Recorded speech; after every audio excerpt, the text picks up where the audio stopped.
Hi, welcome to Matt's Garage.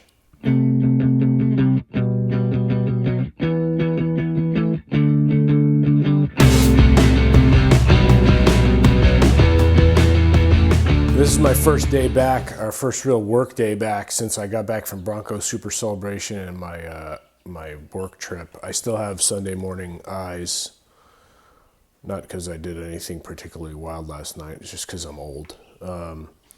So why do I have a wheelbarrow here? This wheelbarrow was rusted out, the whole front nose had rusted out and all of the holes had rusted out. So I actually use this as an opportunity to practice patching in sheet metal. I mean, it's really rough, but I just wanted to get a feel for the process so that I'm not practicing for the first time on the Bronco. So that's ready for a primer and paint. Let me show you a couple other things I have going on in the garage right now. Picked up a new bike for Gavin because it's springtime. It was his birthday, so got a nice little geared giant bike. Got some soil and some grass back there for doing some work in the yard, you know. And of course, the ultimate sign of spring. Got 6 baby little chicks back there in the brooder underneath the little heat lamp there. Should make some nice eggs in a couple months. And there on the garage floor is the Harbor Freight 10 by 17 foot portable garage, which I wanted to assemble to use as a paint booth. And then I've got, I bought the Harbor Freight parts washer, that's assembled. And then I've got the Harbor Freight blast cabinet with the Tacoma Company kit, which by the way, you can't buy it off the website. Just give Mike a call and place your order old school. I've got most of my modifications made. I put nutserts in here instead of the way they had it, where you'd have to like reach in from the side and try to get the glass replaced. The nutserts are much easier. I got some pieces of glass. They were pre-cut at the hardware store, so instead of the plastic, I'm using the glass, and all the Tacoma Company upgrade stuff down here. I made the modifications to the shelf, and so that's ready for priming and painting. And I also ran like caulking on the seams, so that's ready. It's paintable caulking, so that's ready for paint. And then on the Bronco, I was going to cut out the rear quarter panel, and did I say that right? Yeah, fender, quarter panel. Why that's a fender and this is a quarter panel, I'm sure one of you guys knows. I'm sure it's like common knowledge, but I'm an immigrant to this beautiful country.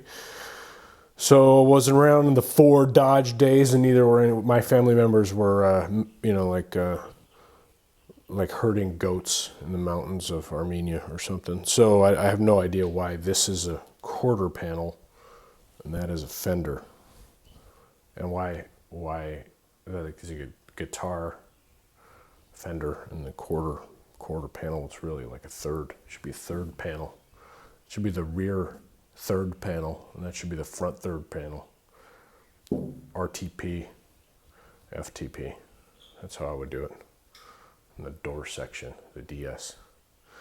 Anyway, so the reason I'm losing my mind a little bit is because my plan today was to assemble that portable garage and to use it to prime and paint my wheelbarrow, prime and paint my blast cabinet, and, you know, get some room in the garage. But, you know, it's raining.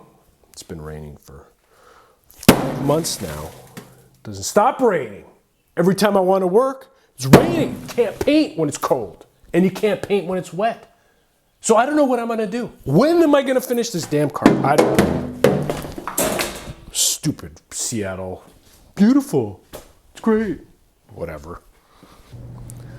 Okay, that was a bit staged, and I owe you guys an honest show. But it did accurately capture my frustration, just because, you know, you don't feed koi, for example. You don't feed koi when it's below 40 degrees. And I didn't feed my koi for 4 months. And then it popped into the 50s, and I was like, sweet. And now it's back down in the 40s again. I know you guys up north. I know. You barely have any rust. You're complaining that it's in the 40s. I know. Okay, but I am from LA. I am a tropical people. All right? So this is a bit of a culture shock. Plus, before this, I was in Guatemala, where it's like perfect weather all the time. And before that, I was in Perth, Australia, which is like LA. So I'm just, give me 2 to 4 decades to get used to this, and then I'll stop complaining. But I'm going to try to turn a negative into the positive and take off the manifold and the head to see if it's been bored over. or punched out. And what I mean by that, for those who don't know, and I know most of you guys are like, everybody knows, but some people don't know, okay? The stock bore on a Ford 302, I believe, is 4 inches. Don't correct me. It doesn't matter. Whatever it is, the stock bore is X. If the diameter of the cylinder head, when I take this off and measure the cylinder, not the cylinder head, the cylinder, if the diameter is X plus 30 thousandths, that means somebody took this to a machine shop and had 30 thousandths of an inch of material taken out of the cylinder bore. So that means it's been rebuilt once, and I probably will not use this motor, if that's the case. If it hasn't, then I can take it to the machine shop. They can take it 30 thousandths off and whatever, polish the crank surfaces. Then I can get a kit with pistons that are, or rings that are fitted to the 30 thousandths, and then rebuild it.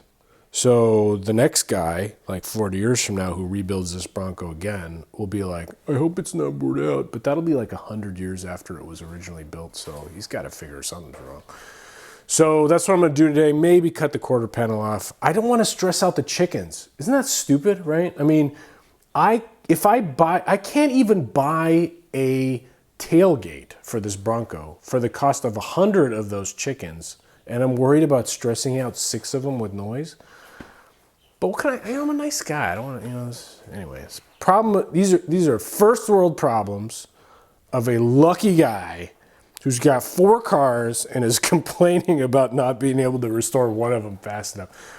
Sometimes you just have to pause and realize you're probably watching this show on something that costs more than like 6 billion other people make in 1 year. Really, I mean, to be in the place you are with the stuff you have, whew, so lucky. Let's get to work. This is the engine, and me and our family is gonna break it apart. Take this out. Stop. Good. Next. Cool. Now, Niobe, your turn. Pull that off. There you go. What? Those are the pistons? Oh, I found pistons. No, those are valves. Oh. So Okay. start the valve. Well, this is actually the valve rockers. The valves are underneath. So keep going. There you go. Got it? Next. Okay. Valve cover off. Okay, valve covers are off. Dad, what is that? Is that brown stuff rust? Yeah, that brown stuff is rust. Keep going. There you go.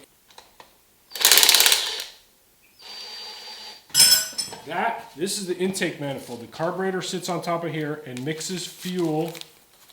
Take my underwear out of there. Mixes fuel and air into here, okay? Mm-hmm. Wait, why were there underwear in it? Because that's how you do it. All right, so this is the... I see the pistons. No, you don't see the pistons. These are the pistons. So that thing feeds fuel and air into each cylinder through these holes, like gas. Okay? Huh? It smells like gas. Well, yeah, because this, but it shouldn't really smell. Well, gas goes in here, all right? That's all you need to know. Gas should not be in there, but this is full of gas. So something has gone horribly wrong with the situation. All right, so now we're going to take the heads off. We get the breaker bar. Oh, maximum torque? Maximum torque. Yeah, exactly. Maximum torque. And then, whoa. Oh my goodness. yeah, you need maximum torque to get these off.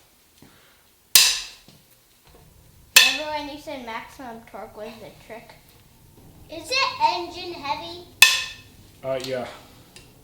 It Actually, I forgot a step, guys. What? We need to take these valves off. Okay. What does the D in max? Are still sleeping. Destruction. Oh yeah, maximum destruction. Oh, keep going. Okay, stop.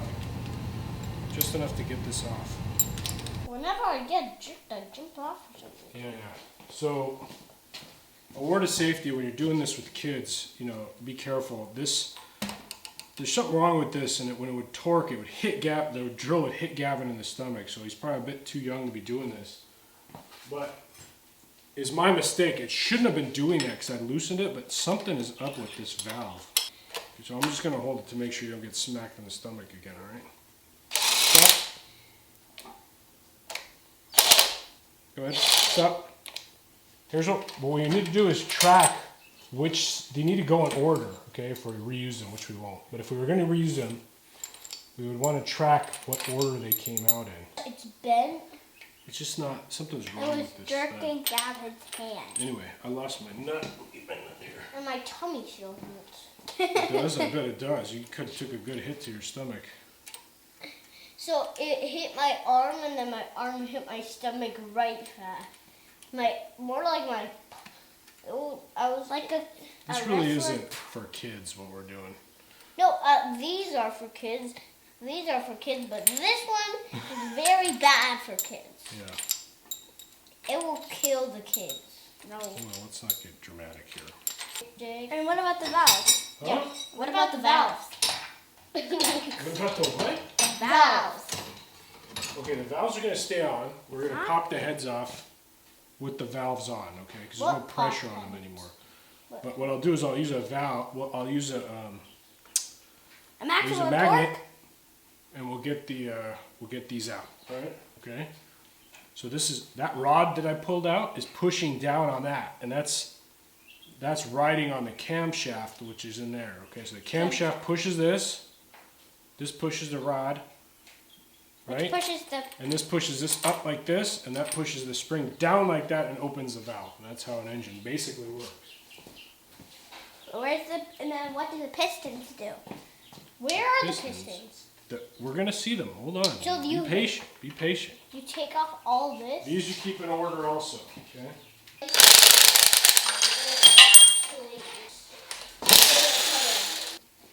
Okay. So, there you go. Oh, Gavin. All right. These are pistons. Those are ginormous. With the head's off, it should be piece of cake. See this? See that? Look, watch. See the piston? Whoa! That's what's happening inside your engine. All right? It's turning it a ton of times per minute. Isn't that a camshaft? Huh? The camshaft you can see inside there. Yeah. That's what's pushing up on the springs, okay? And opening those valves. I can see the camshaft moving. Yeah, that's and that you have to pull out from the front, which I'll do later. But that's how an engine works inside. See that? Can we do it today? No, I don't think so. That's there's a lot of scoring and roughness right here at the top of the piston. A lot of carbon buildup, so I don't really know what that's all about. That does not look good, but maybe it's beyond the stroke of it. Anyway, that's not why we're here. We're here to measure the over here. 403, baby. 403. Is it great? Good or great? Not good. What does that mean? It means it's been bored over, so. What has? Ooh, well, that means the engine's been bored once before. What does So. that mean? This is one of the worst cylinders in terms of rust pitting. There's rust pitting all along the cylinder bore, carbon buildup on the piston. I've seen worse on TV. This piston definitely has some scoring and uneven wear. I can't tell if this has been sleeved. I just know it's been bored 30 over. So, yeah, it's one of those things, right? Do you take it to a shop and have them tell you if it's salvageable? I don't know. I don't know what I'm going to do, but that's okay. At least now I know the condition. Okay, Matt's Garage fans, that's the end of season 2. Got the Bronco torn down to basically where season 3 we can start building it back up. I really wanted to break the season after getting it media blasted, but I just can't get to it, guys. I mean, it's just taking too long, and I need a few weeks to just getting my stuff together and taking care of business. During the off season, I'm going to film a couple of subscriber right episodes. I got Frank and Carl live close by to me here in the Pacific Northwest. I got a guy down in Corvallis. I might go see. I'm also going to do a walk around of the Scout if it ever gets nice weather-wise, and maybe a comparo of the Scout to the Jeep to the Bronco. I'm not sure, but I'll give you updates every now and again. There's a lot of pressure on me to get stuff done because people are like, what's going on? What's going on? And I appreciate it. I mean, it's so cool to have you guys out there motivating me, but I just need to back off a little bit, do things in their natural course, and make it happen. Because when you rush, that's when you make mistakes, and I don't feel like making a mistake. So, got a big parts order going, got a lot happening. So stay tuned, and I will be back in season 3 of Matt's Garage. Take care, everybody.